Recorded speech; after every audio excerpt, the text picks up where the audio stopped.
Muy bien, y ya se encuentra en nuestros estudios nuestro primer invitado esta noche. Se trata del presidente del Consejo de Ministros, Salvador del Solar, a quien le damos la más cordial bienvenida. Señor ministro, gracias por estar en el programa en este momento tan difícil para el país. Augusto, buenas noches. Ya anunció Carlos Tubino que usted va a ir al Congreso de la República para tener una reunión con la bancada. El congresista Tubino pidió un escenario neutro primero, quizás por su experiencia militar. La pregunta que le hago, ¿usted está en guerra? En absoluto. Han planteado la invitación a que vaya yo a visitarlos al Congreso para tener esta conversación. Lo que nos interesa es la conversación. Lo que nos interesa es el diálogo. Un diálogo que pueda encaminar la propuesta que el presidente presentó el 28 de julio. Si tiene que ser en PCM o en el Congreso, es completamente secundario. Lo importante es sacar adelante esta propuesta. ¿Usted cree que van a poder sacar adelante esta reforma constitucional de adelanto de elecciones con este Congreso? Yo creo que han pasado ya algunos días del discurso del 28 de julio, me parece que la temperatura ha bajado y en la medida que tengamos claro que el interés del presidente ha sido poner los intereses del país por encima, percatarnos, tomar conciencia, darnos cuenta que además el presidente no está planteando, esto no es una confrontación, no es una medida estratégica más en una guerra, como señalas en tu pregunta, esto es una salida conjunta, mutua. Es decir, ¿qué les parece si nos vamos todos? Si preparamos una transición ordenada de un año, los plazos dan, podemos incluso incorporar lo que se ha avanzado en la reforma política y hasta más, todo lo que puede avanzarse hasta antes de la convocatoria.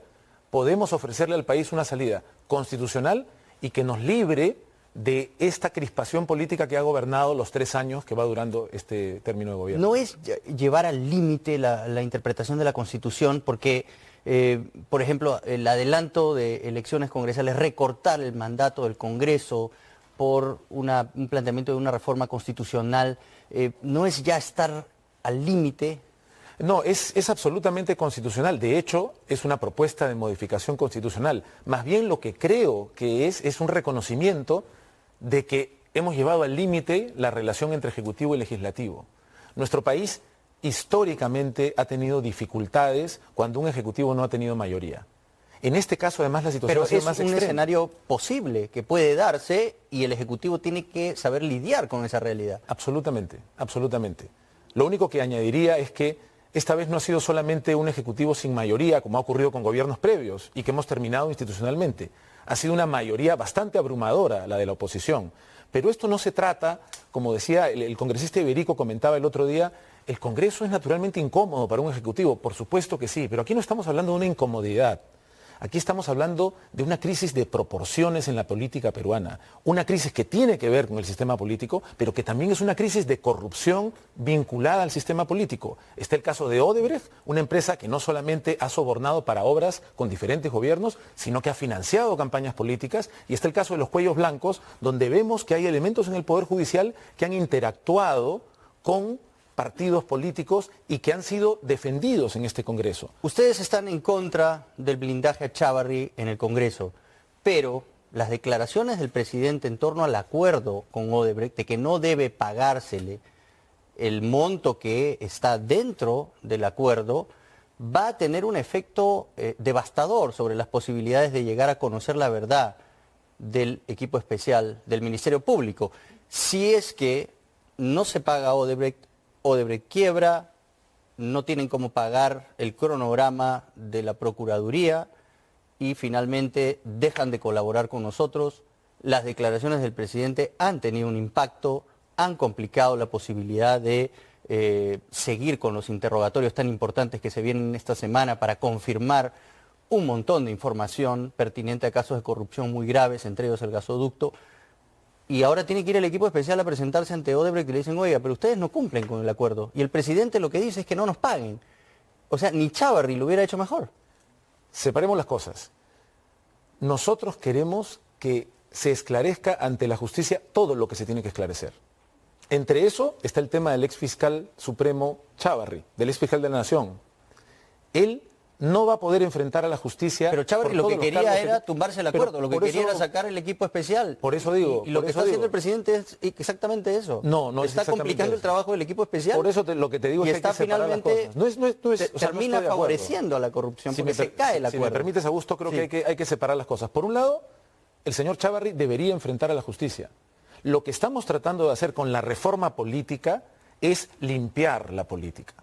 Ese ha sido un esfuerzo que nos ha llevado, aunque no fue así al principio, a solicitar la cuestión de confianza para un Congreso que no estaba colaborando. Presentamos la reforma política sin cuestión de confianza. Nos vimos obligados a solicitar la confianza. ¿Cuándo? Cuando por un lado hubo un archivamiento exprés de la inmunidad, que era un tema así de crucial, y cuando una subcomisión del Congreso decidió blindar al señor Chávarri. Ahora, hacia el final de tanto esfuerzo por la reforma política, el Congreso, ya no una subcomisión, el Pleno, decide blindar al señor Chávarri nuevamente. Para que no se le pueda jugar por todo. El delito de Chávarri es entorpecer el trabajo del equipo especial. Muy bien, y ahora voy a eso. Con el comentario del presidente indirectamente ahora se hace voy a eso. Y eso es una cosa separada. La otra es una opinión del presidente respecto de si considera que a esta empresa que tanto daño le ha hecho al país hay que darle una cantidad importante de dinero. Pero está en el marco del acuerdo de la Procuraduría, que es parte del Ministerio de Justicia. Pero ustedes eso se va a conocen resolver, perfectamente Augusto, los detalles del acuerdo. Eso se va a resolver, Augusto, institucionalmente. Eso no lo va a resolver el presidente de la República. Hay un informe que tiene que pasar al Ministerio de Justicia y el Ministerio de Justicia, a la luz de lo que diga ese contrato de colaboración, se pronunciará. No se pronuncia el presidente de la República. Pero el presidente está diciendo no le paguen. El presidente no está diciendo eso. Está diciendo que vaya a un fondo. El fondo existe. Augusto, hay un fideicomiso. Está en el acuerdo. Eso tiene que conocerlo el presidente. Augusto, el presidente ha manifestado su opinión. El presidente no está disponiendo que no se le pague. Si escuchas bien las declaraciones, como en otros momentos de acuerdo, el presidente pero ha él hecho dice mi debe opinión. ir a un fondo. ¿A qué se refiere? Si hay un fondo, hay un fideicomiso. Es muy sencillo lo que dice el presidente, Augusto. Lo que dice es, a mí me parece que deberíamos estar atentos por si hay algún otro caso por el cual esta empresa deba pagar. Me parece, pero esto no es algo que decide pero todo el presidente. eso está en el acuerdo. Pero el presidente no decide esto, Augusto. Hay un caso sobre el cual se va a pronunciar Jorge Barata esta semana, y es de un contrato en la gestión regional de César Villanueva, su antecesor. En la próxima diligencia que realizará el equipo especial Lavajato en la ciudad brasileña de Sao Paulo, no solo se preguntará sobre el gasoducto del sur. Las interrogantes también buscan que se detalle qué ocurrió alrededor del contrato de la carretera Cuñumbuque-San José de Sisa que entregó Odebrecht mientras César Villanueva era presidente regional de San Martín. Entonces, las declaraciones del presidente entorpecen que los fiscales del equipo especial puedan lograr conocer la verdad sobre este pago que ellos reconocen, y si es que llega acaso a César Villanueva, no lo sabemos. No entorpecen en absoluto, puesto que esto no depende de una decisión del presidente. Los fiscales del equipo especial no saben si Odebrecht se va a sentar a la mesa con ellos en Brasil. Son opiniones del presidente que no tiene ninguna decisión institucional sobre el tema. Entonces, creo que es bien importante que no en eso sí está de acuerdo con Rosa Bartra, el presidente, que el acuerdo es malo. Que no confundamos a la gente. El presidente no dice que el acuerdo es malo. Tendría que estarlo, si no quiere que se lleve a cabo hasta el final. Augusto, el presidente simplemente dice que en su opinión, a él no le parece que esta empresa deba recibir tanto dinero sin antes saber si nos debe más. Eso es lo que dice. Nunca ha dicho que está en contra del acuerdo. El acuerdo tiene que respetarse y la decisión del Ministerio de Justicia va a ser estrictamente apegada a lo que se haya acordado. Y creemos que es crucial que toda la información que esa empresa pueda dar para que la justicia esclarezca todos los casos que tenga que esclarecer, pero si no se le paga, tiene que saberse. No dan información. Y esa no es una decisión que tome el presidente. Bueno, solamente entonces es autónoma la Procuraduría en ese caso. Totalmente. Pero no ayuda pues que el presidente se manifieste, sobre todo si hay una investigación en ciernes que compromete a un ex primer ministro, ¿no? A ti puede parecerte que no ayuda, pero lo que tiene que quedar muy claro es que él no lo decide y no está entorpeciendo ningún trabajo de los fiscales. Una de las preguntas que están en la encuesta que hemos presentado esta noche refiere a qué pasa si el Congreso no aprueba esta reforma.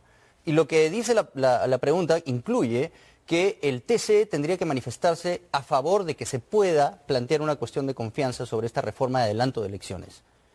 ¿Ustedes han contemplado esa posibilidad? Yo sé que usted es muy prudente respecto a este tema, pero es una probabilidad grande que el Congreso rechace. Ni siquiera va a pasar de Constitución, es más. Yo creo que el planteamiento que ofrece el presidente en 28 de julio es un planteamiento que busca cambiar una dinámica que venimos arrastrando 3 años. ¿Cuál es esa dinámica? Es una dinámica de confrontación. No me ayudas, una cuestión de confianza, no te gusta una interpelación, no te gusta una censura, una renuncia. Esa lógica adversarial la estamos pretendiendo cambiar y lo que decimos es, ¿dejamos este enfrentamiento de lado? ¿Qué les parece si acordamos irnos juntos? Cuando nos podemos otra vez en el supuesto, como en la pregunta, de que vuelve una cuestión de confianza, es una pregunta que ya trae la premisa que volvamos a esa lógica. Y es una dinámica que nosotros estamos ofreciendo cambiar. Dejemos en este momento las cuestiones de confianza, las ideas de vacancia, nos ponemos a pensar un momento en lo que le estamos haciendo al país debido a nuestra incapacidad conjunta. No estamos echando culpas a nadie en este momento. Debido a nuestra incapacidad conjunta de manejar mejor las cosas políticamente, le estamos haciendo daño a la institucionalidad del país. ¿Paramos? ¿Hacemos un cambio en la Constitución y nos vamos un año antes? ¿Volver a pensar y van a plantear una cuestión de confianza? Es volver exactamente a aquello que yo creo que tiene agotada a la opinión pública del país. Pero es una posibilidad considerando que el Congreso está dolido y se van a poner más duros respecto de la propuesta del Ejecutivo y van a considerar que es inconstitucional, van a tratar de argumentar que eso no se puede hacer. Por supuesto que es una posibilidad, eso es cierto, y es por eso que hemos iniciado una ronda de diálogo que va a continuar mañana comenzando la semana, para que pongamos las cartas sobre la mesa y veamos si somos capaces de decir: le estamos haciendo un daño políticamente al país por esta relación que no hemos podido manejar mejor. Esto no es de ahora, esto lo acaba de decir la vicepresidenta en la entrevista que les ofreció, esto comenzó en julio del 2016. Es muy poco probable que cambie. Hay una desconfianza profunda entre Ejecutivo y Legislativo que no hemos sabido manejar mejor, pero hay una desconfianza todavía mayor y mucho más preocupante. Es la desconfianza de la ciudadanía peruana en sus políticos. Tenemos que recuperar esa confianza. Esa es toda la lógica de la reforma política. Esa es la razón por la cual, cuando yo me presenté al Congreso para la investidura como presidente del Consejo de Ministros, dije que lo hacía cumpliendo la Constitución, que me obligaba a pedir la confianza del Congreso, pero atento a que éramos Congreso y Ejecutivo quienes teníamos que recuperar la confianza del Perú. Esa es la confianza que está en juego y es para abrir un camino para recuperarla que el presidente, en un gesto de altura, propone una carta para que nos vayamos todos juntos. Eso no es sencillo, ha sido inesperado y por lo tanto hay que dialogar, hay que escucharnos y hay que ver cuál es el camino para esta salida. La titular del Ministerio de la Mujer, Gloria Montenegro, ha sido muy agresiva en sus declaraciones recientes, pidiendo que Rosa Bartra no presida ninguna comisión. Finalmente, ¿cómo toma usted esto? Porque no es, digamos, la mejor manera de entablar un diálogo, de tender puentes, ¿no? Es una opinión personal de la ministra, no representa el sentir del gabinete. Personalmente he tenido muchas conversaciones y negociaciones con la congresista Bartra a propósito de la reforma política. Tenemos posiciones discrepantes en muchos temas, pero es una congresista seria, es una congresista que hace su trabajo y que creo que... O sea, para usted estaría bien si ella continúa al frente de la Comisión de Constitución. No es una decisión mía, es una decisión del Congreso. Pero no tendría ningún problema, como sí lo tiene Gloria Montenegro. No tendría ningún problema. El problema que tenemos es bastante más grande de quién preside comisiones. El problema que tenemos es del tamaño del país. Sí, claro, pero estos enfrentamientos no ayudan. Por ejemplo, el enfrentamiento que usted ha tenido recientemente por sus declaraciones respecto de la solicitud que hizo el congresista y presidente de la Comisión de Defensa, Jorge del Castillo, por el partido aprista. Él pidió las transcripciones porque, según él, se había discutido dentro del Consejo de Ministros.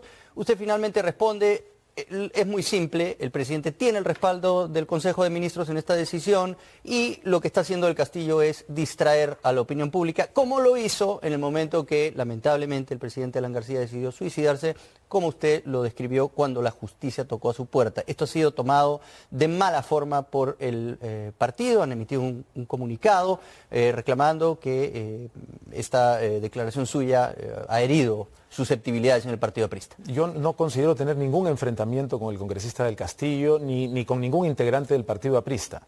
Y no tuve ninguna intención de ofenderlos. Y si ofendí a alguien al referirme al expresidente García, ofrezco mis más genuinas disculpas. Lo único que dije es: tenemos un tema de gran relevancia sobre la mesa. El tema es: ¿estamos dispuestos, somos capaces de adelantar elecciones por el bien del país? Y lo que le reclamé a la actitud del congresista del Castillo es que, en mi opinión, está distrayendo la atención de la ciudadanía hablando sobre temas procedimentales.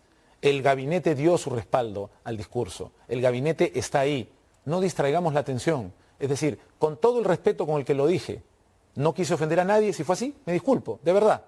Pero volvamos al tema central. ¿Somos capaces de ofrecerle al país una salida a la altura de lo que este país merece? ¿O vamos a seguir en este entrampamiento? ¿O vamos a seguir diciendo: revisemos el procedimiento, quiero las grabaciones, quiero los audios? La gente está harta de ese tipo de política. La gente quiere transparencia incluso en decir: bueno, ¿nos podemos ir o no?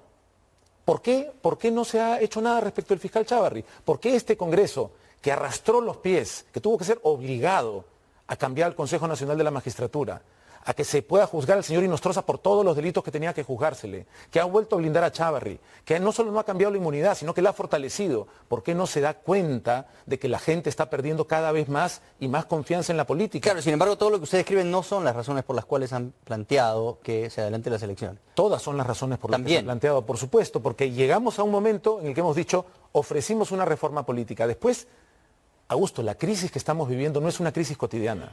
Eso no pasa cada quinquenio en los gobiernos del Perú ni en el mundo. Hemos tenido una hecatombe de corrupción con el caso Odebrecht y el caso de los audios de la vergüenza. Estamos tratando de resolverla. Para eso la reforma de la justicia, la reforma política, para eso las ofrecimos al Congreso. No fue fácil, tuvimos que hacer cuestión de confianza. Nos dieron su confianza, nos dieron su palabra.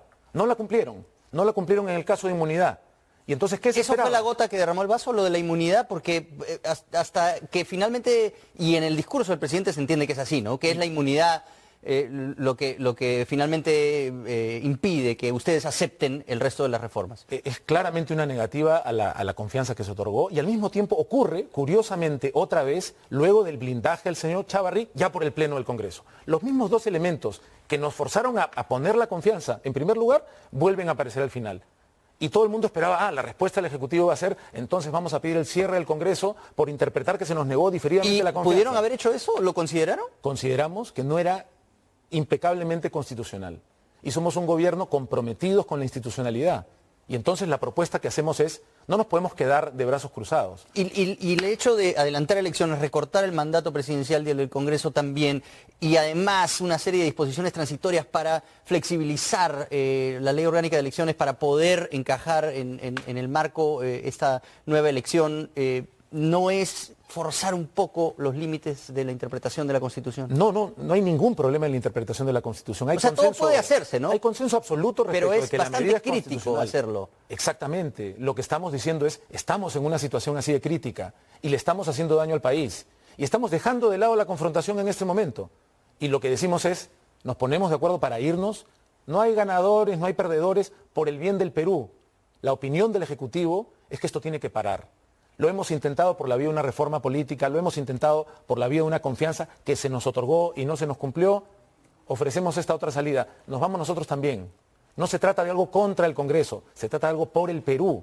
Y se trata de algo que yo creo que tiene que remecer moralmente a los peruanos. No es la incomodidad natural entre Congreso y Ejecutivo. No, estamos en una crisis que o la enfrentamos y la superamos o está en riesgo la democracia de nuestro país y con la democracia el progreso y el desarrollo económico del país también. Así que es absolutamente crucial. Muy bien. El presidente Martín Vizcarra no va a postular. Y por eso es que la modificación del artículo 112 de la Constitución que proponemos despeja cualquier tipo de duda. ¿Usted podría postular? Yo podría postular, el tema es que yo no voy a postular. Podría legalmente como cualquier ciudadano, pero yo no voy a postular, ya me lo han preguntado. Yo estoy muy agradecido de la oportunidad que se me ha dado de servir al país desde la política.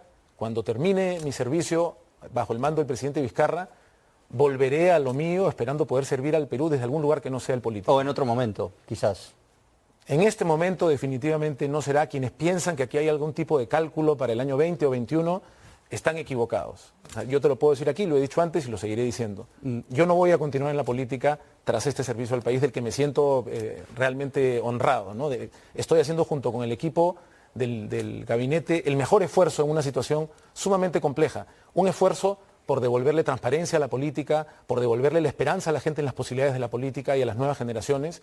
Pero luego de este servicio volveré a la dirección de cine, a la escritura, a la actuación, a la docencia, a diferentes lugares donde pueda seguir aportando a nuestro país. Muchas gracias por haber estado esta noche en el programa, señor ministro. De verdad es muy importante escuchar su punto de vista sobre estas cosas tan importantes en un momento crítico para el país, como creo todos sabemos reconocer.